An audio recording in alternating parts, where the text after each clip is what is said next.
साथियों, आज हम यहाँ गणतंत्र दिन मनाने के लिए इकट्ठे हुए हैं। 15 अगस्त 1947 को हमारा देश ब्रिटिश हुकूमत से आजाद हुआ।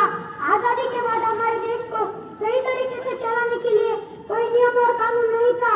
उस समय डॉक्टर बाबा साहब आंबेडकर के नेतृत्व में स्थापित समिति द्वारा 2 साल 11 महीने 18 दिनों के अथक परिश्रम के बाद भारत का संयुक्त संविधान तैयार किया गया।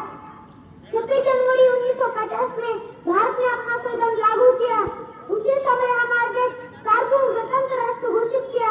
तब से हम गणतंत्र दिन मनाते हैं। डॉक्टर बाबा साहब आंबेडकर जीवन के अंतिम दिनों तक समाज, अधिकार, समानता और न्याय के लिए संघर्ष करते रहे। डॉक्टर बाबा साहब ने जो भूमिका निभाई उसके कारण उन्हें संविधान के निर्माता कहा गया। मैं अपनी आवाज को पंक्तियों के साथ कहना चाहूंगा। रोशनी होगी और चिरागों को जला के रखना, लोग आगे जिसकी हिफाजत हमने की है, ऐसी तिरंगे को सदा दिल में बसा के रखना। इस धरती पर हमें वीर पुत्र ने जन्म लिया। मैं एक बात के जरिए आपको बताना चाहूंगा कि 5 डिग्री सेल्सियस एक ऐसा तापमान होता है जिस पर एक सामान्य व्यक्ति घर से बाहर नहीं निकल पाता।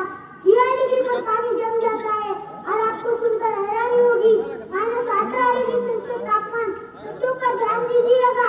-18 डिग्री सेल्सियस तापमान पर हमारे देश का जवान उस सरहद पर देश की रक्षा के लिए मौत के दरवाजे पर सीना तान से खड़ा है।